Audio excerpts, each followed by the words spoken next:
You know, a little over a year ago, our own Julie Luck was diagnosed with colon cancer. This is a snapshot of that time of the announcement.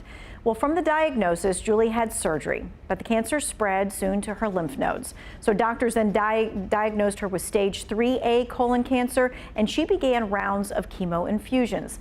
Now, thankfully, this was not the end of her story.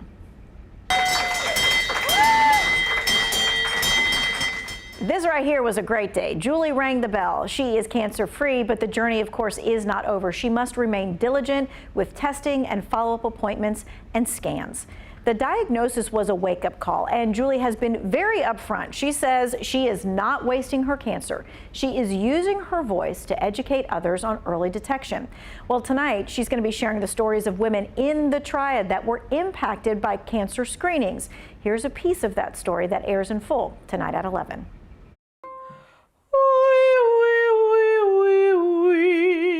A soaring voice.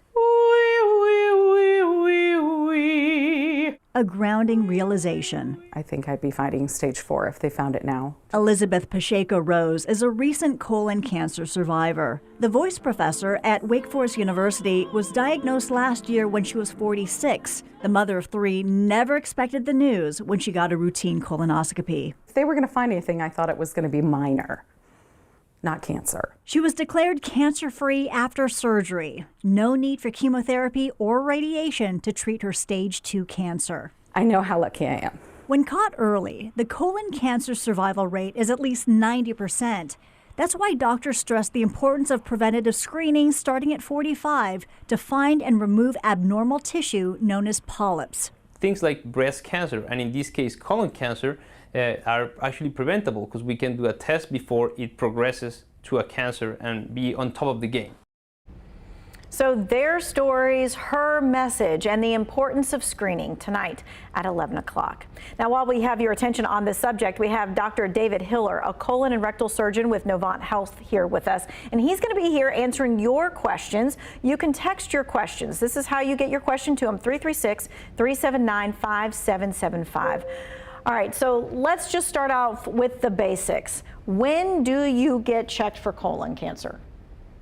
Absolutely. So the basics is colon cancer screening starts at age 45 for most of us. And that typically means with a colonoscopy. You're all probably used to 50. We've been saying that for decades. And a couple years ago, the guidelines changed in America and we're saying 45 because we're seeing polyps and cancers at younger ages. Now, some people, family history or certain specific medical conditions that you or a loved one may have might change that time frame for you to be an earlier time, but for all comers without any previous history or major family history, 45. Okay, and so, you know, in Julie's case, she has no family history, no warning signs, and so, you know, then everybody's thought is, all right, well, how common is that? It's becoming more common, and that's why we moved that down, because a lot of times you don't have the warning signs. And for colon cancer, it's now the #2 cancer in America if you combine men and women together.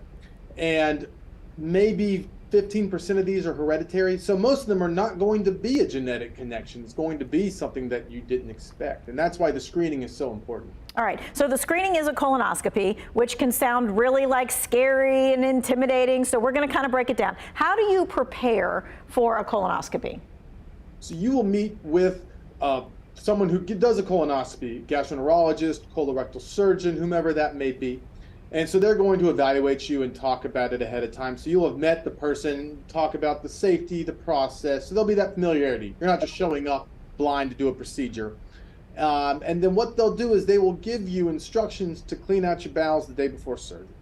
And there's a couple different ways that can be done, and all these offices have different ones. And some patients have different needs that might alternate between them. But it's the same end result, where you'll be given some medications, you'll drink a bunch of stuff, varying levels when we say a bunch, and it'll clean everything out. And then you'll show up the next day.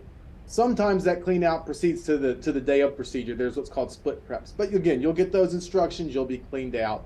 And then when you show up, you'll proceed on to the procedure where they'll put an IV in your arm, they'll check you in, and then you'll meet with the people who are going to sedate you and the gastroenterologist or surgeon who will do the scope. They'll sedate you, do the procedure, you wake up, you won't even know what happened.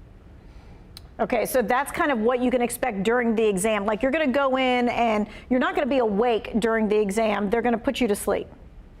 Correct. You're heavily sedated. Sometimes you are fully put to sleep, but you will have no idea what's going on.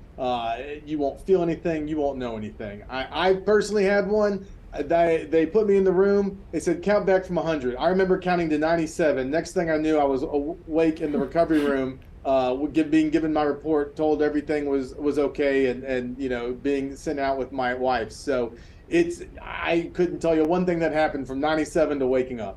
Okay. All right. And so we're going to talk about like the early signs and that kind of thing, but I still also want to get a little bit more on the exam. How quickly after you have the exam do you find out what's in your body? You will get a report then and there. They will be able to say, here's what we saw.